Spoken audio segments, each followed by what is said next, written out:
Welcome, guys. Welcome to the Radio Toons podcast. How's it going? Going good, man. I'm Steve. I'm Ernie. We have a birthday boy in the room right now. Lenny, Special it's your birthday? Well, when we recorded this, it was his birthday. So, the 13th of August. Happy birthday, Ernie. Thank you so much. Of Radio Toons. Of Radio Toons. 1/4 of I'm the rest of the. I'm just kidding. No, I'm just kidding. I don't know math. That's a joke. But yeah, how did you spend your birthday, Ernie? Did you do anything special? No, we're gonna do something special this weekend. But it was really cool because coworkers. I started a new job. And they have how every job, like a corporate job, has like a let's all get together and have a birthday cake or something for everybody. Yeah. Well, we're real boozy there, so we're gonna go out like after work and drink and stuff. So, okay. But they're gonna do it all together next week for all the August people. Oh, that's how they usually do it at office. Yeah. At least that's how they do it at my office. It's like let's just group them all together and get some crap to eat or whatever. Yeah. So it's gonna be fun, and then everybody sang me happy birthday. It was kind of nice, and got my presents early in the morning from the parents when I dropped off the baby. So it was a fun day. Yeah. It sounds very nice. I got you some T-shirts. I remember that. Yeah. I asked what you had done because I figured you went out to dinner with your wife or something, but I just got home and you were still here, so I didn't. No, anyway. Unfortunately, we got some stuff to do this week, so that'll have to wait till the weekend. Did you spend your time playing Switch games by any chance? Yeah, Steve. It's just so crazy that you would ask me that. Yeah, what'd you play? I started this new game last week called Dead Cell. Okay. It's a Nintendo Switch game, and it is about $24.99. I have to tell you the price because this is it kind of gauges how much content you're going to get out of it. Ernie told me about this game, and then I looked on the eShop, and I was like, what would possess this man to spend $25 on a game that he's knows nothing about? Well, found out I found it through a couple of different reviewers. Okay. And they kept saying, dude, this game is great. A lot of people gave it 8s or 9s, not 10s or anything, but 8s and 9s. I was like, all right, a $20 game that's 8 and 9. I figured it's because the studio that's making it, and I forget who the studio is, but they're trying to prove themselves. So it's they'll go hardcore. You know, $25 game that makes a difference to me. That's it's like the the guy who came up with 99 cents, right? It's like 1 penny below the dollar. It's 1 penny before 19.99 is what I'm going for. That's what I look for. Gotcha. Once it goes over 20, I'm like, ugh. I don't know if I could spend $20. I don't know about that. Yeah, I don't know if I could spend that much. Well, to describe the game, it's a 2D platformer. It is it's a hack and slash, and it's what is it? It's a very pixelized art kind of deal, right? So it's a retro looking game. Not retro. I wouldn't say retro because it looks the background and everything looks really modern, but the style of it is very pixelated. Great thing about it is the difficulty is really good. It's a good difficulty and it ramps up really nicely. Okay. But here's the gimmick about this game, right? You play this character, and I haven't beaten it or anything, so it's a so I don't know what the origin is, but you start out as this goop. You possess this dead body. Okay. And then you go on an adventure, and as soon as you start, everybody's like, "Huh, you again, huh?" I was like, "I don't know what that one is." Go through the first level, and you die. In this game, if you die, you lose everything. Okay. And you go right back to the start to where you started. Okay. And then the people are like, "Huh, you again." So it's like, "Oh my gosh, I've been doing this forever." Oh, so when you start playing, this could have been the millionth time exactly. This goop is. Yeah. Okay. Now, what's great about the game is you always have the same set of attacks and everything. So it's the more you personally learn about these creatures and everything, the better you get at the game. So the difficulty curve is just your experience, which I really love because, I died because I didn't know that he could do that, but they're characters that telegraph their moves, and they have little exclamation points above the guys when they're gonna do a certain move. Okay. So it's it teaches you as you go. which is really great. All right. So as you start playing the game, you find out there's items you can collect to like better yourself. Mm-hmm. But it's not so much where you're just like, oh my gosh, I can beat this game now. It's just like little things to help improve your basic skill. And you get to choose what you want to move up. But it's not so drastic that you're like, if I don't get everything every single time, I'm dead. Okay. You know? But how does it play? It plays exactly like if you have ever played something like Shank, or if you've ever played Mark of the Ninja? Mark of the Ninja, anything like that. Mark of the Ninja is a little more sneaky, but it's like you're basically running around slashing at everything. And these characters, you can run past them actually 2D? a lot of times. It's 2D, yeah. You said it was You have a slash, you have a double jump, you have a slam, you have a bow and arrow, and then you get other like side weapons, like you can throw grenades and all that kind of stuff. But you gain those as you go through. That sounds pretty cool. Yeah, I could dig the that. The really great part about it is there's a sense of urgency for two reasons. One, it's timing you throughout the whole thing, and the further you get, the less difficult it is, right? Okay. So the faster you run through it, the better. And killing every single enemy is not necessarily necessary, nor is it necessarily encouraged, because life is really sparse in this. Is there like health packs and stuff or not? Very rarely. Okay. Very rarely. At the end of every chapter, you get a flask that you can use to heal yourself once. So you really have to conserve your health, because once you're dead, you go all the way back. Okay. The other reason is if you progress through the story fast enough, there's these certain rooms that unlock. Okay. But after if you get to them and they're red, they says, "Sorry, this door locked 30 seconds ago. Too bad." So the next time you run through it, you can run to that exact same door and be like, "Oh shoot, okay, now I can get in," and you get all these cool you get more gold, you get better weapons, blah blah blah. So you can actually, the better weapons you get, the faster you can progress through. So it's like it's all these different things that are encouraging you to fight better, understand to move faster, and I forgot, one of the other moves he has is a dodge. So he's got dodge, double jump, slam, all these different things. He runs. And he moves just like you think a ninja should run and move and stuff like that. He's like a ninja guy? He doesn't necessarily look like a ninja, but he moves like one. Oh, okay. You know what I mean? Cool. So that's that I've been having a lot of fun with that part of it, because the further I get, the more like I try and stack. In terms of like, why am I gonna stop and attack this guy? I'm just gonna keep going. I know where there's like better stuff. Now here's some of the crappy parts about it that I don't like. Okay. The levels, because you're running through multiple levels every time, to keep that fresh, they've added procedurally generated dungeons. Okay. So it's like the dungeons all have an exit, right? And they all have certain points where you can get power-ups every time through, but they're not always in the same spot. So every time you run through it, it's slightly different. Okay. So that's kind of frustrating, because I'm like, if I want to run through this thing fast, now I have to figure it out every single time. I can't just, memorize where I'm going. That kind of reminds me of Stardew Valley. Does it? And you have Stardew Valley, don't you? Stardew Valley is the farming one. I haven't gotten to the caves. I've only been farming for the last few months. Okay. Well, in that game, you have to get like a pickaxe, and you can mine material. Okay. To get like precious stones like amethyst or like pearl or other Steven Universe characters. But is that to give to your lady friend? Yeah, it's procedurally generated, and the deeper that you go in, like the better the rewards. Oh wow! But you still have to make it out and back to your house, because if you pass out in the out? Yeah, if you pass out in the dungeon. Yeah, because you have stamina in that game. You played it, right? You have yeah, I know you had stamina, but I didn't know that you could, because like once you run out of stamina, you're like, I'm done for the day, and you go home and you go to sleep. No, you always pass out. If you push yourself too much. I got you. You pass out, and then something will happen. Something. I know. I got you, because either you get robbed or like some shit happens, whatever. Anyway, so if you pass out on the cave, if you pass out on the caves, it'll make you forget the last 10, I think, floors that you were at.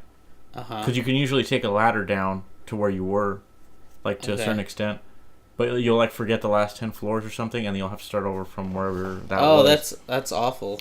Yeah, but it sounds like what you were saying, where it's like, the risk reward is like you can risk going deeper, but if you can't find your way out, then you're fucked because it does get tougher, and then so like the way that the game kind of curves that is that every so often you get, I think there's only like 6 permanent powers in that game that you can attach and that will like stay with your body or stay with your spirit as you go.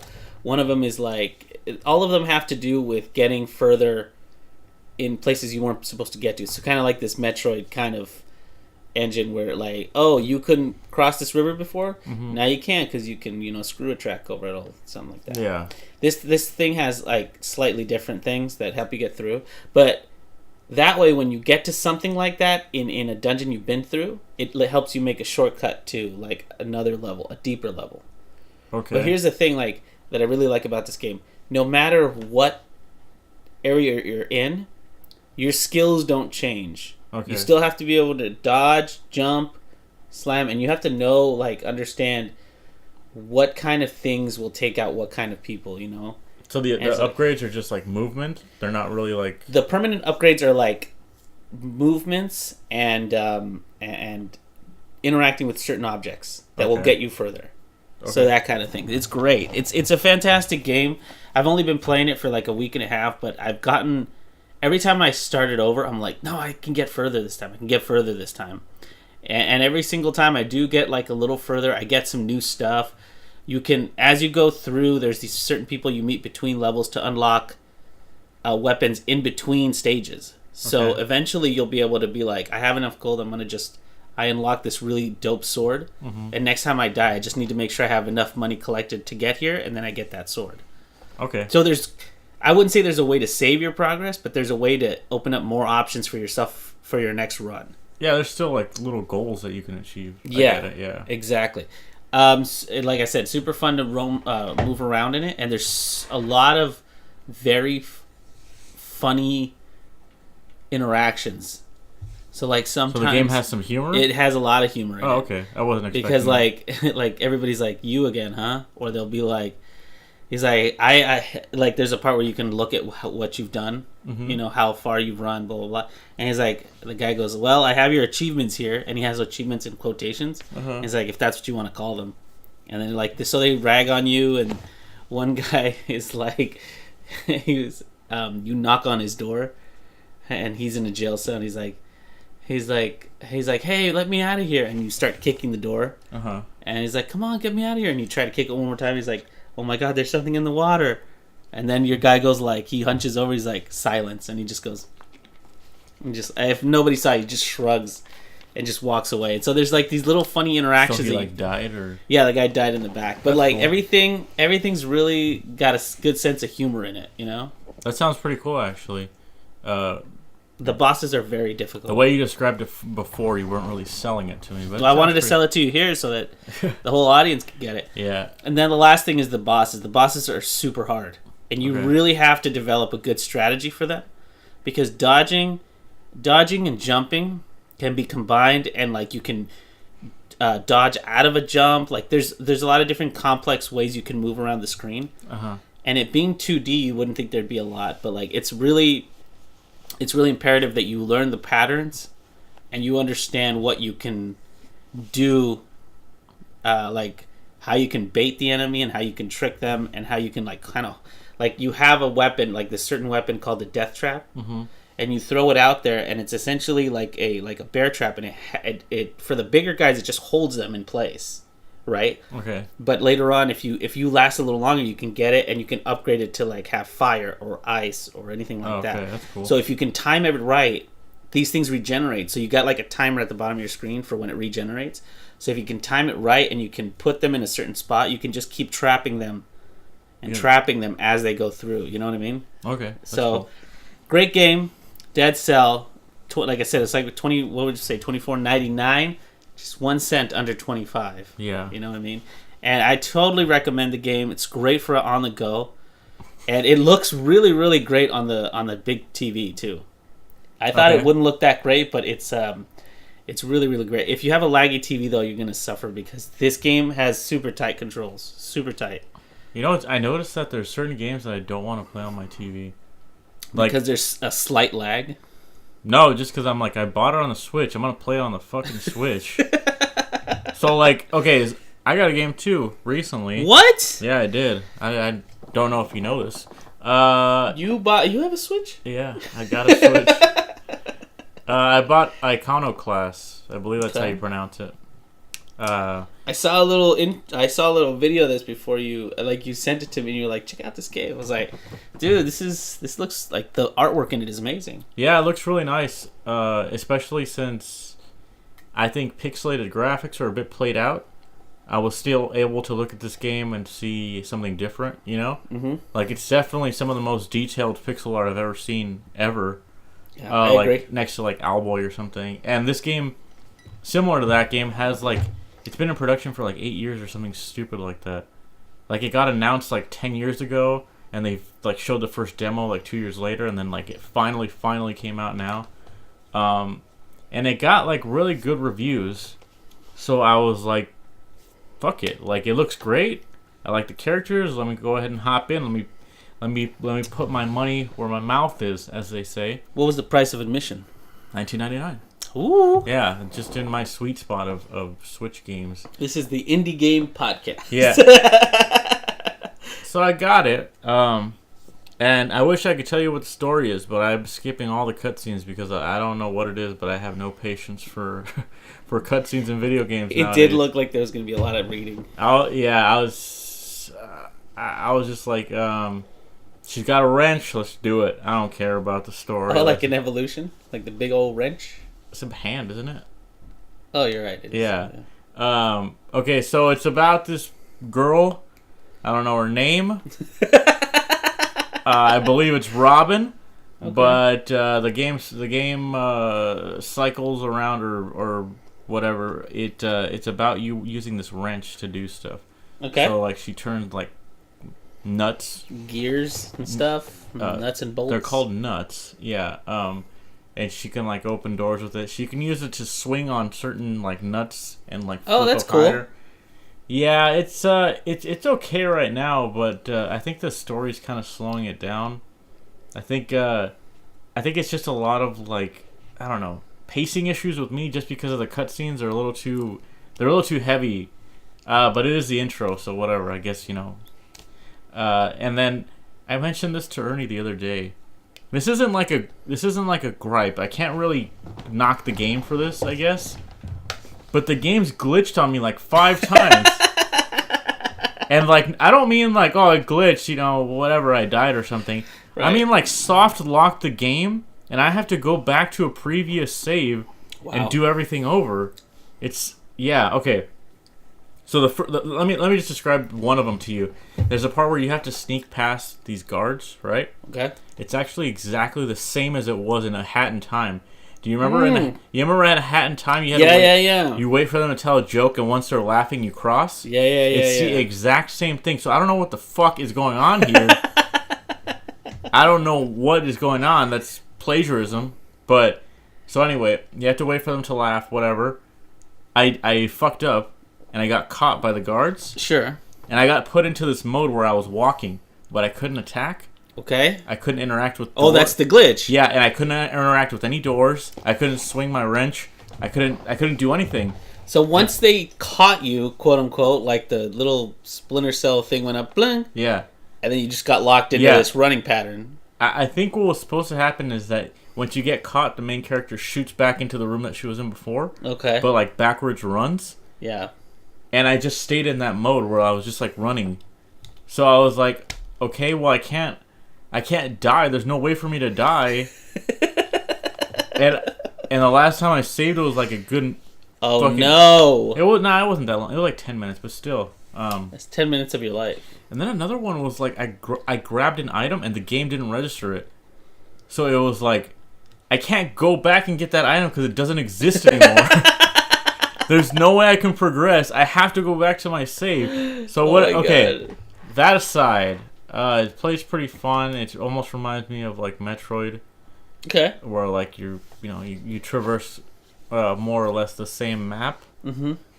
But the item progression, gives you a good sense of like, oh, I'm stronger now. Now I can go through here, and I can burst through these walls. Yeah. So I haven't played much of it, and I usually have like some research that I've done along with the game. I don't this time. I'll do my research and I'll do that research. I'll find out the whole backstory to this game if you guys are interested.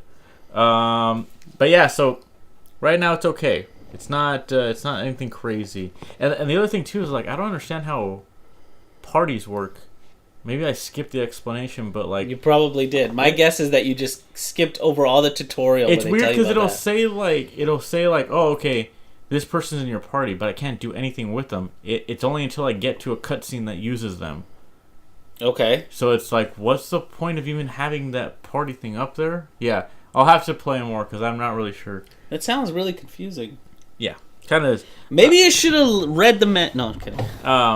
That you got another Switch game actually. Yeah, Mario Tennis Aces. Yeah, I would like to hear what that's like. So, first of all, the free play is what people are going to play first of all. I played a little bit of it at a friend's house. Yeah, super robust. I got to say, like they've overhauled the whole thing. Mm-hmm. Like every single button. Okay, so you move just like you move in Mario Tennis, right? Yeah. But now all 4 buttons do a version of a hit. Yeah. You do a lob, a slice, a straight.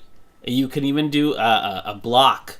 Okay. Which is like insane. So all these buttons now have made the game so much more robust in that, like, you know, before it was like the strategy was hit the ball and then get super close to the net and just kind of block it, right? Sure. Now you can't do that because like the way that the game used to work is that if it was near the net, your character could jump up and hit it right back to them. Now it doesn't do that. Now you can actually use the lob to make them back up. So you say, like, you hit the lob, it goes over their heads and behind them. Oh, I see what you're saying, yeah. You know? So there's more strategy in it. It feels more like a real game. Yeah, there's some depth to it. Although, I gotta say, I did like that about Mario Tennis 64 was that it was 2 buttons. You know, it was very simple. Yeah. The first thing that kind of... I won't say it like it bothered me, but I was playing against just a computer, right? And they did this super animation that was impossible for me to block. You can block it? I know you can, but like for a first-time person, like... Oh, yeah. It's like... It just seemed... that's why you need to read the tutorial, Steve. No, it just seemed very gimmicky to me, like... The cutscene of them starting it up was like fucking 20 minutes of them... I know. It's quite the production at the very beginning. Yeah. So the way that... Just so explain what's happening there. When somebody does a super, it automatically comes out of it. But in versus mode, it's treated a little differently. Like, you can actually see the ball coming. And if you time it just right and you hit the block button, which is like just putting your racket in front of you, you can actually return it. Okay. With some semblance of, like, they're not going to just do it again. But it's great because that super only comes about after you build your meter. And you build your meter by, for one, hitting the ball back gets you a little bit of meter. But charging your shot, like holding the button down to hit it, actually charges it too. So it's more beneficial to get to where you're going and hold the button and then hit the ball. To up your super, for lack of a better word, your super meter. That's and then, cool. Like, when you get to certain spots in the court, sometimes there you see a little star. Yeah, that's like. And if you run into the star and hold down the R button, you go into this like first person mode and can shoot the ball wherever you want. Okay. And depending on how fast you do it, it depends how fast the ball goes. So the longer you wait to do it, the less powerful the shot is. Okay. So it's not like you could just hold it and go and then pick wherever you want. It's like hurry up and do it. There's something about when Mario sports games get a little too crazy like that I don't like. I mean, I suppose you could just say like learn the mechanics, right? Yeah, but it was like, okay, so my example is Mario Strikers. Remember that game? Yes, that thing was... A lot of people love that game, first of all. But the Wii game, there was something where like when you use your super, you like point the remote at the screen, and you can shoot like 5 balls. I was like, what the fuck is this? And then I got like scored on like 5 times, which I'm like, it's not even possible in soccer. Like, what's going on? Like, I didn't know what was happening. But people, there's nothing like that here. People really love that game though. So you're supposed to put up your hands. I'll just back up and say it's not my game. You have to put up both Wii and Nunchuck up and to block the balls. Because you put them straight up like this. Like right in front of you, like if you're giving somebody a thumbs up. and then you move it around to block the incoming balls. Okay. And you can actually get all 5. Anyway, so that's just hitting, right? There's also a lot of movement stuff. So there's this boomerang flick thing that you can do, where if you're on the opposite side of the court and you push the top button, which is, I believe, the Y button on the Switch, the top button, if you hit that twice, your character will do a backflip and end up on the opposite side. And you have to time it exactly right so that when you hit the floor, the ball hits the floor at the same time. So you time it just right to block that ball. Okay. So it's like it's like a last chance thing to do it, and it takes some of your energy. Okay. And then lastly, I think this is only in. I wasn't able to do it in free play, but in the story mode, you can actually slow down time if you have enough meter. You can actually like slow down time so you can get to where you need to go. Are we still talking about tennis here? Yes, we're still talking about tennis. It's great. That's crazy. So far, I've been really enjoying it because, like, there's a story mode. It's really cheesy. I was gonna ask if you played the story mode because I know a lot of people just went to free play. No. They were saying that they liked the story mode. Yeah. But they were also saying that the computer's very fucking hard. It is once you get to a certain point. Yeah. That's crazy. Because it's tennis. Tennis is a hard game. So, like, it starts out with you and Peach, you just killing it. You and Peach are killing it on the court against Bowser and his little boy. Okay. His little baby boy. And then Wario and Waluigi show up to fuck everything up, just like they always do. Just like in the original game. Yeah, and so they show up and they're like, "Dude, this is the best racket in the world." And then Mario and Peach are like, "I don't want to touch it." Mm-hmm. And you notice that they have like pink eyes. They're not like their regular eyes. They're like possessed by something. Shit, okay. And then who do you think shows up and falls for it? Sora. I don't know. Sora, Steve. Luigi? He's like, wow. Look what a cool racket. Wah! That's great. I like that. And then, like, he becomes evil Luigi. Wow. And then, like, this cloud monster comes out of him. And then the cloud monster wraps up Waluigi and Wario. Oh. And then they're like, we're done. And they're turned into, like, stone versions of themselves. Jesus Christ. And then you run. And they're like, how are we gonna get Luigi out of this one? He's like, you gotta go to where he found the racket. You go to where he finds the racket, this and the racket, story and mode. the temple goes like, you gotta find the 5 beads of power. Oh my god! What the fuck is happening? Yeah, it's a lot. It's a lot, you know. And throughout that, it teaches you the mechanics because it's like you gotta. It's a tennis racket, so you can't just fight your way through like you usually do, Mario. You gotta tennis your way through all of this. I have what might be a stupid question. Yeah. Does it have motion controls? You can play motion controls, but that's a different like version of it, where it's very simplified. And it's like, and you just use one Joy-Con? You can both use the Joy-Con and like hit the ball. Oh, that's kind of cool. And it measures the like velocity and where you hit it and all that stuff. So it's robust. It's not like just the old Wii sports game. I like sports tennis. So. Yeah. It was fun. Yeah. No, it's great. I only played it. I only played the free mode, and I've only played the motion controls like at the Target or whatever. Uh-huh. So it's not great, but it's like the one thing I will say about it is they have gone all out, all freaking out with Mario Tennis. Okay. Because. Well, yeah. I mean, it's a. But no, what I mean all out with tennis is, I mean, like they didn't just do a tennis game. They did like this whole adventure mode, and it's like when you do the adventure mode, it's not like, oh, now you're in this level, now you're on this level. You actually get to, it's an overworld. Yeah, well, and it's like in Mario, if I'm sure you all are familiar with Mario 3, so you just move to different parts of the world, and like you're free to go to a certain amount of places. I met Donkey Kong, but he was like, hey, Donkey Kong, that's Donkey Kong, and they're like, hey, what's up? And he's like, bye. And then he takes off and he's like, oh, I guess I'm not supposed to go that way. And you go the right way you're supposed to go. But, like, it's nice to see, like, these worlds that you're a part of now as well. That kind of reminds me of Mario Party 1. There was a one-player mode, and it was you playing all the mini-games. Do you remember that? Yeah, I remember that. I love that mode. Because, like, as you were going through the map, it was, like, pre-rendered backgrounds, and all the backgrounds had, like, something relating to that minigame. Mm-hmm. Like if you were gonna play like a basketball game. It would have like a hoop in the background. I do remember that. Yeah. I remember that. I think it was in that same Mario Party where you could play a really quick game of Mario Party, and it was only like 10. It was only 10 turns, and you were on this really round board game. Yeah, I think I know what you're talking about. Yeah. And then what you would do is when you'd go around, if you hit a space that had a player's face on it, that part of the board would pop out like a piece of pie, and then it would be replaced with another piece from their board. Oh, that was Mario Party 10, dude. Was it 10? It was with the That amiibo. was really fun. It was fun in the actual fucking game. Mario Party 10 was such a... You know what's funny is like it used your amiibos, remember? Bummer. Yeah. And if you had all the amiibos, you got all like 10 of those boards right off the bat. It was just normal Mario Party, which was like, why do I need amiibo to play normal? I know, it was so much fun. But the new one looks good, so whatever. I was gonna say. Oh man. What I was gonna say was new that one like looks great. Mario Tennis.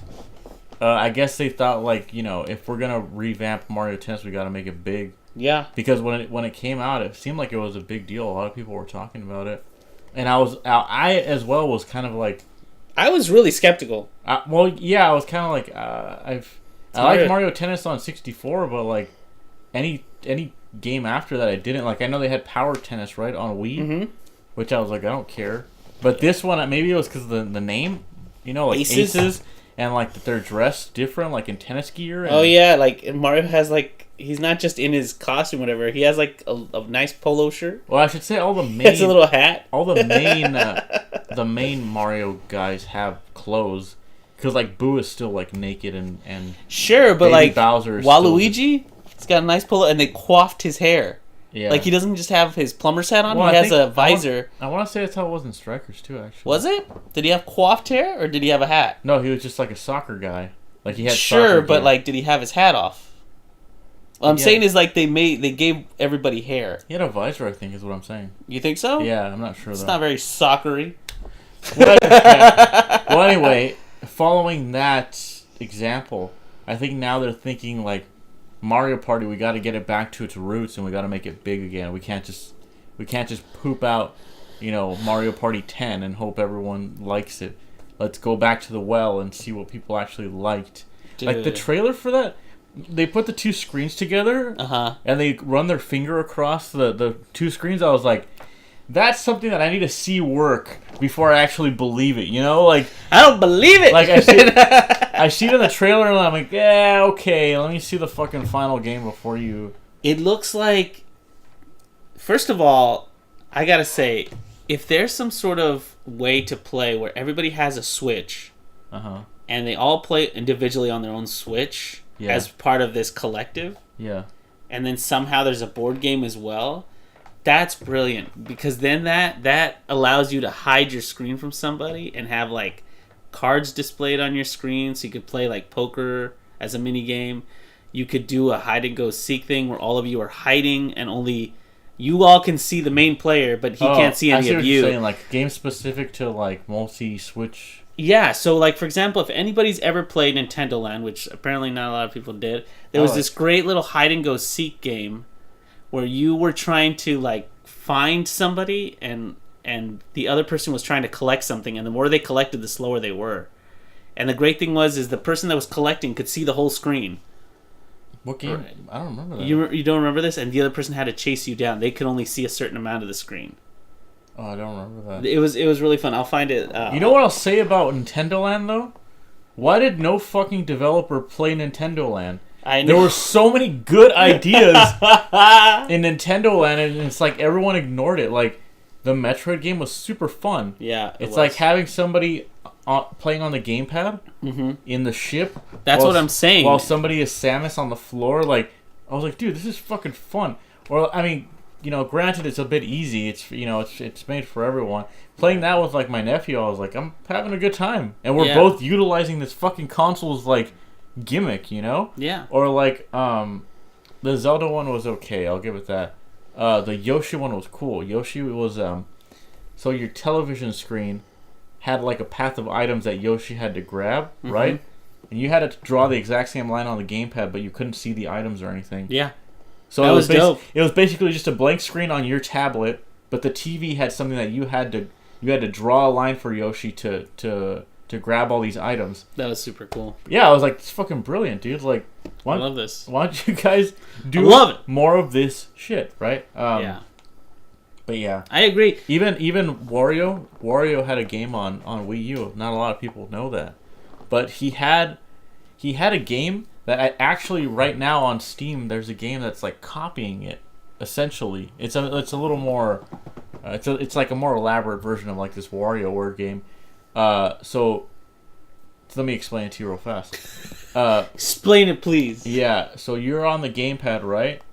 And you're controlling a certain character in this crowd of people, and so the one person is the gamepad. That's the thief. Okay. The rest of your party, we usually play with like 4 people. So let's say like the other 3 people there are only looking at the screen, and they have to identify who's you. So the AI will actually move frantically, kind of like a human too. But you have to blend in with the crowd and steal a certain item and get out of the place. That sounds like fun. It is so fun, yeah. And it's like, why did no one do something like this? Or like, why did developers just not pay attention to this technology? Was it just not like? I think it's because it's hard to develop for 2 screens. I think that was the main thing. Yeah, I think the other thing too is that like it required you to be a little more ambitious than the regular like. You make a fucking. But that was the point of PlayStation. Nintendo Land, to show them what they could do. I think it was, honestly. I think they made Nintendo Land as kind of like a, hey, this is what you guys can do with it. This is so much. We're so excited to see what you guys are gonna do, and then they didn't do shit. Anything with it. Yeah, it's kind of like when Xbox says, "We are very excited to see what you guys do with the Xbox One," and then they're like snore. Yeah, then like it's just not. I will say like some of the great things about the Nintendo Land stuff was the ability to hide something from everybody else. Yeah. Like that is what I hope they translate to Mario Party. Like, imagine a Mario Party game that has those mechanics in it. Like everybody else is looking at the screen because somebody has to like plug in their Wii U or their Switch into the TV, and that person can operate on the big screen. All the other people are on their Switch. Like, I'm not exactly sure how the game works, or if you can like all work off one game, or how all that works, but the way they presented it, being able to adapt all the different screens together, looks fantastic. They also took the number off of the title. It's like Mario. It's like Super Mario All-Star Party or something. Yeah, something like which that. Which also leads me to believe that they're like, this is not that same shit. All right, this ain't your grandmother's Mario Party. This ain't your mommy and daddy's stupid ass Mario Party. All right, this is some real shit. You're not gonna mess your hand up playing this. All right. Oh yeah, I remember that. But it looks really super ambitious. I hope it's great because it comes out at the end of October, doesn't it? Really? Yeah, I think it comes out soon. There's a lot of shit that comes out at the end of this year. Smash Brothers is in November. So is Red Dead. Red Dead comes out in November. Oh my gosh. Right?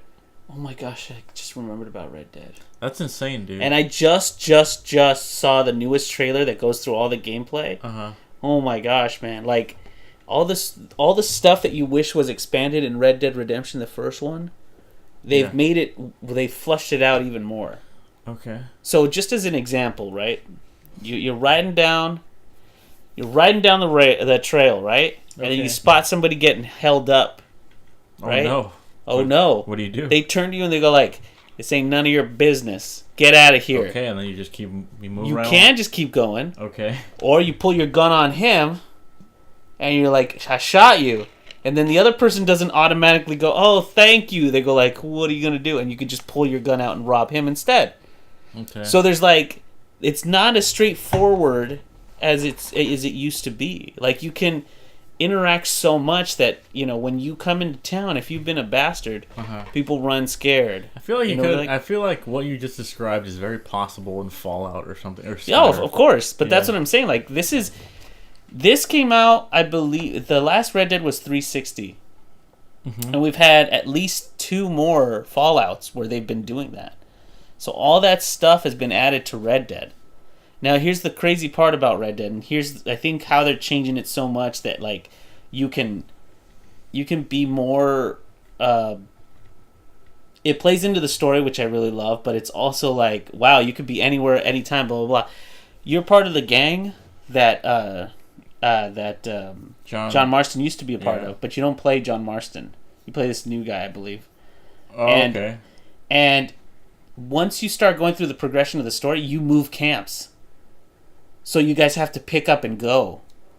So as you go, you can either like choose to update your resources and do things like that, like in Fallout.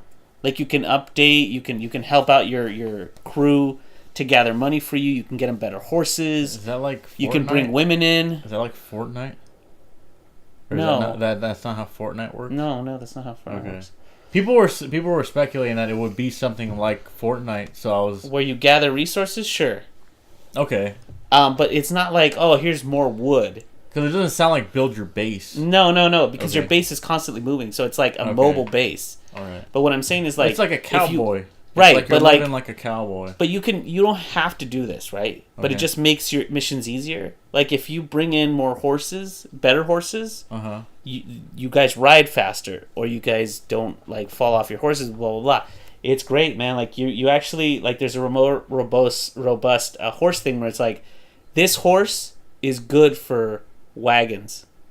You know, it's like it can pull a wagon really well, but it's not very fast. Let me see the stats on those horses. Exactly. It's like, give me the stats on that horse. You can bring prostitutes back to your base, and like they can have a good time. Blah. That I think brings up, like it looked like it brought up the morale of your people or whatever. Okay. So it's like all about this community, this gang, right? Can you get STDs?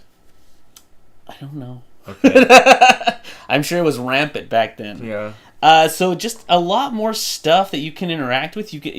I saw some parts where you can actually get in the train and hold up the train. Okay. Like you can, when you come into a store and you hold it up and stuff, it's not just like, oh, you're in trouble now, but you can actually steal equipment, all that kind of stuff. Sounds cool. It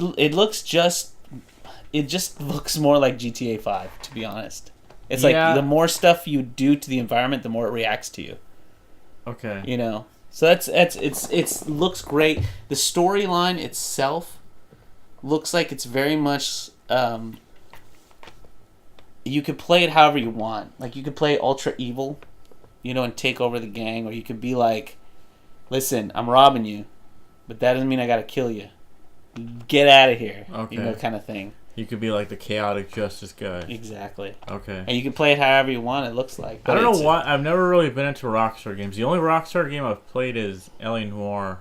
And then we had so much fun with that, Steve. We did. I liked it for what we played. If you guys ever feel the need to watch us play L.A. Noire, we have a playlist somewhere around here. Yeah.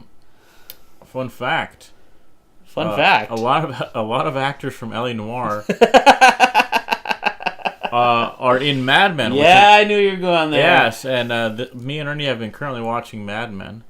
It's on. We're still in the first season. Well, I'm in the first season. You're a little bit ahead. I'm in season 3. Okay, that's a little bit ahead. Yeah, it's a little bit ahead. I was gonna ask too. Is this new to Netflix? No.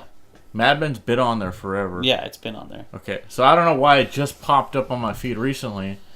Well, sometimes they just like, if you like this, you'll like that. Maybe you watch some sort of 1920s movie and they're like, ow. Yeah, maybe it was Casino or something. But anyway, I'm watching it.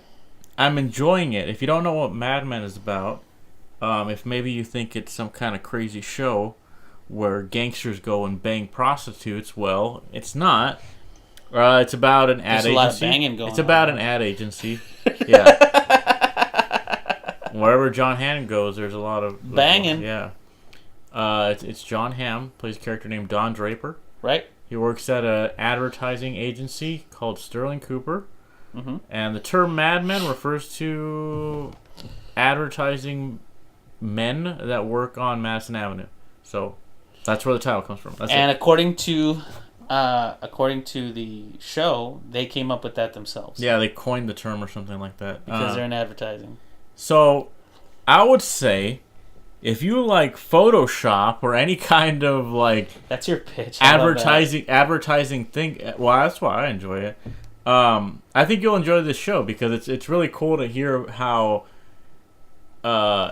I love the episodes where like they have some big client coming in. Mm-hmm. You know, it's like we just got the account for like Lucky Strike or something like that, and they want to be wowed by the advertising. Yeah, it's always cool to see Don Draper come up with something amazing to sell their product, because it's the kind of advertising that like makes you think that you need this product, I guess. Mm-hmm. Or I should say that it's not just a product, it's part of your life kind of thing. You know, it's hard to describe advertising, but you know, well, as a person who's been in marketing for a long time, don't even okay. No, well, it's I think Don Draper kind of alludes to it, and even in the first episode, you don't sell the product to somebody, you sell a lifestyle, you sell happiness. Yeah, you sell things untangible things made tangible. So it's like you want a vacation, you want a small vacation, and you buy cigarettes because it's like you'll feel good for a couple minutes. Yeah, it's something about because I had to read a marketing book for something, and the main thing that they say in that is like you have to tap into people's natural urges. Mm-hmm. So you shout something at, not shout, but like the biggest thing on there is something that's not inherently related to your product necessarily, right, but just to their lives. Like there's a Lucky Strike ad actually that I was looking at where the top of it just said sound advice, and I was like, oh, sound advice, I could use that. Like that. Yeah, I could use that. Let me see what this is about. And it just says some dumb shit about cigarettes, and it's like, oh, it's not really sound advice, but I'm already reading this thing, you know, like, right, let's see what this is. Like, that's the whole point. And that's what like if you look at the most blatant version of that is any luxury car is always selling you the elite status of cars, but it's not necessarily selling you this car. It's like the moment and blah blah blah. Like just the guy talking already tells you this is like a high class person. Then it tells you like if you're rich, if you appreciate the finer things, blah blah blah. So it's trying to sell you a lifestyle that you can obtain through this car.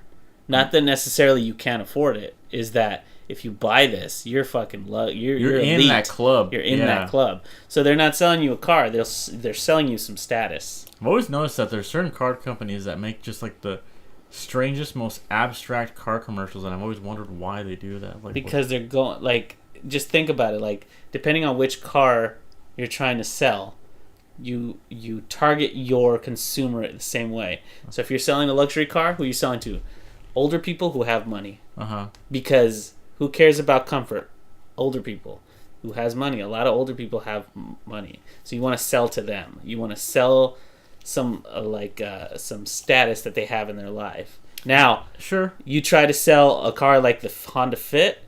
You sell it to like, hey, I'm packing up for college. Look how much crap I can stuff in the back. Right. I mean, look, it's a super inexpensive thing. It's called the One Fit. One thing you'll always notice is that the price for an economy class car, anything low, is the first thing they shout at you. Look how cheap this car is, and look at what you could do with it.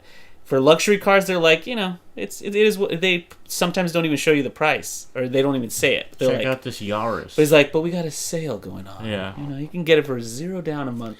Blah blah. They barely mention it because if you're in this club, you don't need to know the price. But see, the way that somebody is. Yeah, what do they say about like Rolls Royces? Like if you got ass, you can't afford it. Yeah, like that kind of thing. Okay. And then these like smaller luxury, these economical cars for students. That's why there's always young people in those ads. That's why they're always concerned with space and saving and cheapness. Those are all things that they aim at for those low end cars. But anyway, we're done advertising to you guys. Donald, the reason I like the show too is because like Donald Draper is I don't want to say workaholic. I want to say somebody who is very passionate about what he does. Like at one point, his wife suspects that he's cheating, right? She goes through all his crap, and she's pissed because all she can find is napkins scribbled with like advertising like slogans Nonsense. on them, or like little doodles of like posters that he did like while he was at a bar or something. It's like he can't ever get work completely off of his mind. Yeah. And I think that's what's cool about him. There's also a line where somebody is trying to pitch him like an airlines thing, right? Mm-hmm. And his team is like trying to come up with something. And they're just like, "Oh, let's just put some broad and hike up her skirt." You know, see big her leg. knackers. Yeah, and he's just like, sex sells, right? And he's kind of offended by that, and he's like, people who say that think that monkeys could do our job. And I'm like, man, what a... like, that's so cool, like, because it's true. Everybody does think that shit. Like, it's just... Yeah. It's just like, oh, this is rule number one for advertising. Sex sells, whatever. It's like, it's not always the case, though. Like, you know that. No, well, here's the sad truth is that it works. Uh-huh. Right? But, you know, you want to sell to a person that will work on, fine. But that clientele sucks. Well, yeah, like, you know what I mean? The person who goes for that kind of gimmick, first of all. But at the same time, I think, like, if the product's not good, that's not gonna last. You know, like, no, it's just a hook. But you know, he even like Don says it himself. He's like, the product's irrelevant. Uh-huh. It's like what we're selling is what we're selling the status or whatever. Like so some like illusion, yeah. Yeah. So yeah, hey, let's just put some broad and big knockers. Is like he's almost trying to say any idiot can do that. Right. That's not why people come to Sterling Cooper. That's what I'm saying. Is that like, but just in that one line, he's like, people who say that think monkeys can do our job. Is like that's what he's saying. He's saying like, they come to us when they need experts. Uh-huh. Because any idiot can just do that. It's cool. It's a good line, I think, because it shows that, like, he not only respects himself, but he wants to, like, uphold the integrity of, like, what they do there. You know, so it's not just some, like, oh, you know, let's just get out of here 9 to 5. Like, I'm just here to to get my paycheck and leave. Right. He's like put some fucking thought into it. You know, like, I don't know. It's cool. I would disagree with you only in the part where I think that Don respects himself. I really don't think he does. Yeah, there's some internal conflict there. The whole show. Okay, so I'm only into season 1, right? Uh-huh. And I can't really give you a full review of it just yet because I'm just in season 1. But let me just describe like the first scene of the first episode because the cinematography in this series is really good. And this is what drew me in the first part, right? Uh-huh. First of all, if anybody's familiar with the Mad Men intro, it's like all in silhouette. I always skip it, yeah. But this guy's falling from like his office, and then the whole thing ends with this shot of a silhouette of a guy sitting down with his arm on a thing, like his on a couch, on his couch, right? And that's exactly how the series starts. Like you're in this really smoky bar. Everybody's smoking and drinking, having a good time. You hear music from that it's 60s. like 1960, but it's still like it's not. It's early 60s. It's not hippie stuff. It's the early 60s. So it's like it's becoming that. You know what I mean? Like okay, just to clarify, hippies didn't take over every single person. Like, no, but like when hippies existed, there was still guys in suits. No, I understand. But to set it up as to what it was, they were like, you have to understand that certain things were around. So the music is still of the time. Everybody's in suits, so you know this is more of a business area. But like as soon as you see Don Draper, he's drinking, he's smoking, but he's doing the same thing that you were saying earlier. He's scribbling on a napkin about his job. Yeah. All this chaos is happening, and Don is just super focused on this napkin, right? Mm-hmm. The gentleman the gentleman that comes and waits on him is black, and like when he comes up to the thing, he notices who he is, and he's like, "Hey," he's like, "What kind of cigarettes do you smoke?" He starts doing like product testing. Yeah. Right? You know, he's supposed to be relaxing. It's after work, and he's trying to do product testing, and the guy goes like, I smoke, blah, blah, blah. And then some guy shows up. He's like, hey, is this guy bothering you? Like his boss. And he goes like, yeah. Because he's got to get kind of chatty. He's like, no, we're having a conversation. Thanks. Don doesn't give a crap about any of that. Like he's just super focused on his material, right? Mm-hmm. Yeah. And he asks him a bunch of questions about what he does and, you know, why he chooses his brand of cigarettes and all this kind of stuff. And it's such a nice opening scene because, first of all, it sets up the time period, sets up the kind of people that you're dealing with from day to day. And then third, it shows how Don is completely and utterly focused on his work. But I don't think it's because he's good at it or because he enjoys it. It's just because it kind of pours out of him. I would hope that like later on in the show they explain why he's like that. Mm-hmm. Because yeah, at this point it's almost like he doesn't seem like the kind of guy who would just go to school for this, you know? He obviously has some kind of troubled past. Right. But it's just, I also don't want to believe that he's just some kind of advertising prodigy. No, he's not.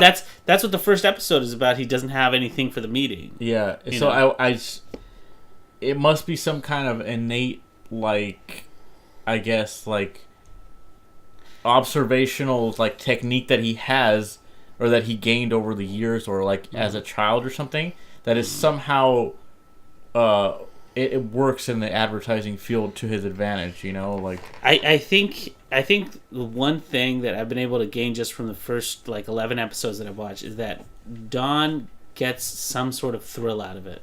Yeah. Because that's what he's chasing the entire time, the next thrill that he has to him. Uh-huh. But, like, I wouldn't say that Don's necessarily great at advertising, but he is the best at Sterling Cooper for sure. But it's like he comes to his things sometimes by luck. Other times they're just like they flow organically from a meeting. Those are the kind of episodes I really like, is when you see him just like the process. Yeah, the process of it, but not just that, is like he needs to hear the bad ideas before he can get you know what I'm saying? Like, it's almost like that. I mean, like you were saying, it's part of the process. It's just something that I enjoy watching. It's just a cool thing to see him get from point A to point B, like, and kind of zigzagging his way there. I really enjoyed this one thing he had, because he has a secretary named Peggy. Peggy Olson. Sorry? Peggy Olson. I think she's my favorite character, honestly. So when she gets a little bit of luck when she says something that one of the advertisers likes, and then she's given this assignment, and she comes to Don for advice. She's like, "Look, I came up with this." Is that the lipstick one? Yeah. Okay. So she gets that, and then Don's like, she's like, "What do you use? Like, any advice?" And he's like, "Okay, so I want you to think really hard about this." And I'm talking like deep thought about all of this stuff, taking all the information, and then forget everything that you thought. Throw it all away. And then it'll just come to you. And I was like, that sounds completely backwards as to how you're actually supposed to come up with something. But I guarantee you that's exactly how Don gets all his stuff done. Yeah, well, like some sort of just spectacular coincidence that everything lines up, and he understands, like, he comes up with that one line that sells this product. Yeah, I mean, it's almost like serendipity. Like yeah, and also like it's the most natural way of getting there, and so it kind of just feels like the answer was there the whole time, which is, I think, how it relates to a person on a mental level. You know, that like possibly. It's like, oh, it's something I didn't even think about, and there it was the whole time. You know. Yeah. There's a really good episode with Peggy too, where she comes up with a line of copy just from something else. I don't want to spoil it. Okay. But when we watch more of it, we're gonna revisit this because there's so much to unpack here. Steven's already on season 3. I don't know how many seasons there are in total. 7. There's 7 seasons, and watching it slowly, there's a lot of different scenes that I'd love to talk about. But I kind of think like they're precluding to something further down, because all these different scenes that I've been taking note of seem like foreshadowing for something big that's going to happen later. So I want to at least get to some sort of middle point before I completely do it seems like the kind of show that has foresight, you know? Like, they do things for a reason, and things are put in certain places so that it makes sense later, or like it'll echo itself later on in the series or something. Right. It's a smart show. It's done very well. And it's also like shot on film or something. Okay. Because I noticed it looked it looked like an old movie. It looked all grainy. But yeah. Anyway, final thoughts, because we're over. Final thoughts: buy Dead Cell. It's a great game, especially if you like the difficulty of something like Dark Souls. I think this game will be really good for you, especially if you like fast paced, because Dark Souls can be a bit slow. You kind of chug along.